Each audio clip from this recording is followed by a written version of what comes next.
Hi all, hoping that you're well. Happy Monday and fresh new week, and hopefully some time to be able to practice your instrument. I just played a very challenging section in the Sibelius Violin Concerto.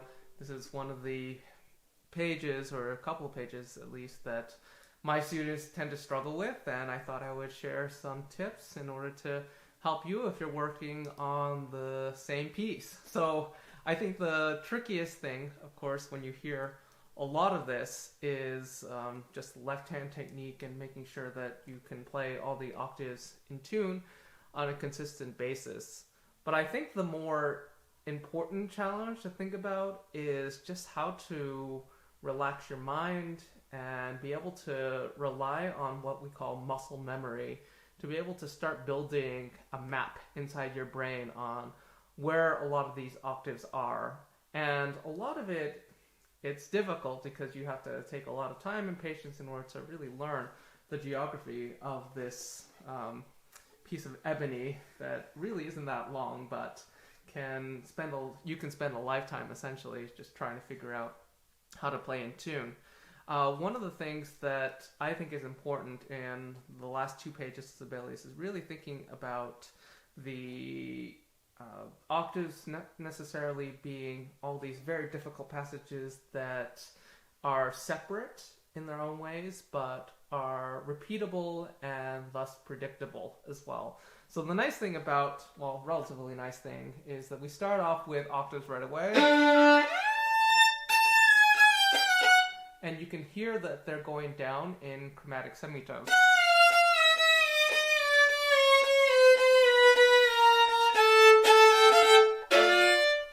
Which is great because you're automatically starting off with almost like a warm-up for all these bigger leaps that you're going to have to make, especially if you're looking at towards the end. That's a very tricky one, but hopefully you've done a lot of practice up until then to really just figure out how to warm up, especially in, say, you have a early morning, you have your coffee or tea or whatever you drink in the morning, and you're just fresh. I think the best way to be able to start is specifically with that passage, but going up and down. So intonation, especially in shifting and octaves, it's as much the motion going up as it is reinforcing it on the way down, or vice versa. So let's see. So we're going from here. And I would go down the scale very slowly, maybe to a metronome.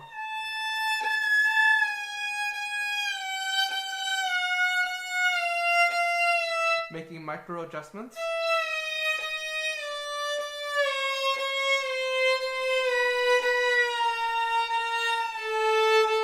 And then going back up.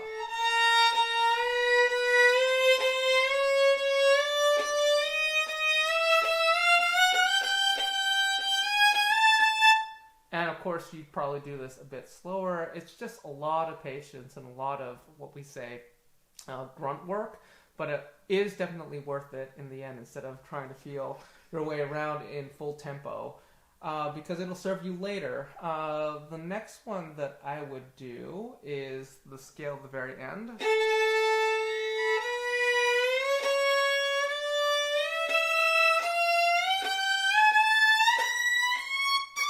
And go back down.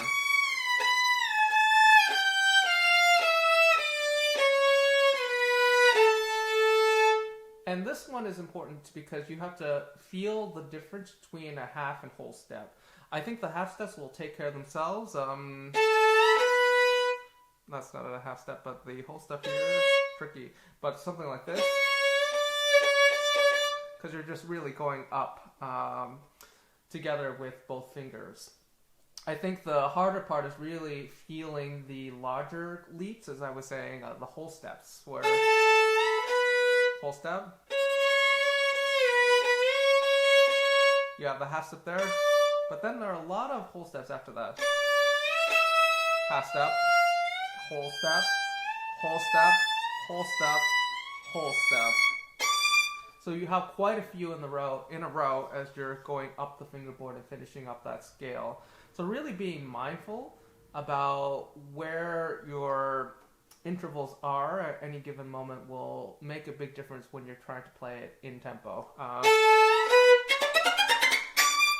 And I know some people I see here in the score that there are lines over everything. That makes it a lot harder because then you really do have to, you can't really fake it. Which is challenging in its own right, but I leave it up to my students. Sometimes it's just completely fine to be able to hit the final octave in tune, and everything else in between just is all about the music and the almost brassy nature of that scale going up. Which brings me to another point. The beginnings and the destinations are much more important than what's in between. So say for instance we're going there to there. I would still practice it with the chromatic scale between the intervals. So say we're going from the A to the D. But your main notes are the ones where you really do have to have a certain weight on the fingerboard in order to make the tone happen. Don't keep the pressure in the fingers as you're shifting down because, first of all, there are a lot of big leaps, and second of all, you just tire your hand out. So really just being able to glide the fingers during the shift gives you a little bit of leeway to be able to hit your destination in tune if you need. Okay, so some other tricky stuff that my students dealt with. This part right here.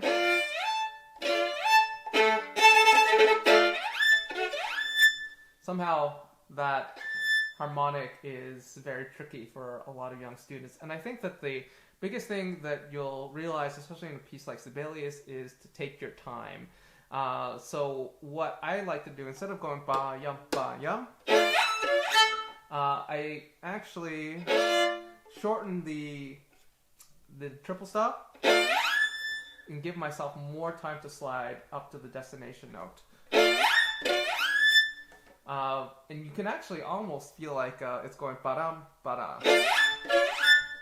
Because in the end, I don't think when people are listening to this, people are really listening to the rhythm, da, da, da, da. That isn't the primary compositional purpose so much as really just getting a sense of the harmony and this big sweeps, right? We have this, and those are more important than actually trying to get in tempo. So really, a lot of the times when you're playing is choosing your musical priorities, especially when the technique is getting in the way. Other tricky things. So I don't really do I can't do it very well. And luckily we have a decrescendo there, so eventually I'm sort of just floating. Case in point of being an accompaniment musically, I've been working on this particular technique, especially on Mendelssohn. Never really got satisfied with my ricochet string crossings. So you split the difference and you get it in tempo, and you get the harmonies in tune, which are more important. The trickiest chord progression is here. Another case in point where you can take your time in Sibelius. So if we're going here, make up the time later in the arpeggiation.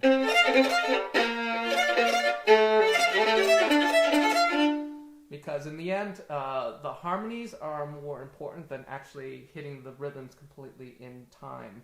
The fingering right here, I'll go back. What I would do is really pay attention to where the second finger is being placed when you hit the new chord, because once you get that, everything else almost plays itself as much as something like this can. So we go, and then really feeling the fingers tuck in.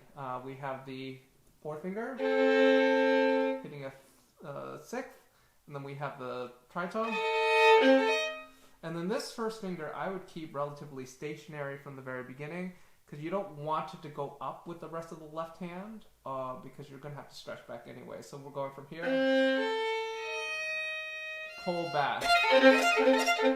And I think that will help in terms of the accuracy and just making sure that you feel like you have the time to really just stretch. You'll definitely feel a little bit of stretching going on right around here under your index finger. And that's completely normal. I think it's just something that as you continue this type of piece, you just have weird flexibilities that many others probably won't, and that's probably one of them. Aside from that, I think the rest is luckily repeatable. You have the same passages going over and over again. So if you don't get that one, you can do it again.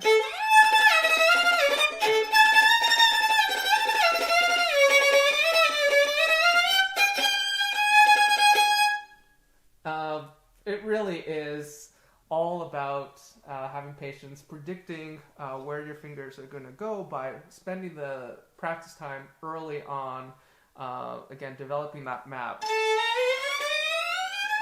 with the chromatic octaves. I think that would make a big difference. Yeah, so that's pretty much it. Hope this helps, and good luck with your practicing as you continue on, and hopefully when we're out of this quarantine, we'll have opportunities to play these pieces again for each other, especially great pieces like this Sibelius. Take care. Have a lovely day. Bye.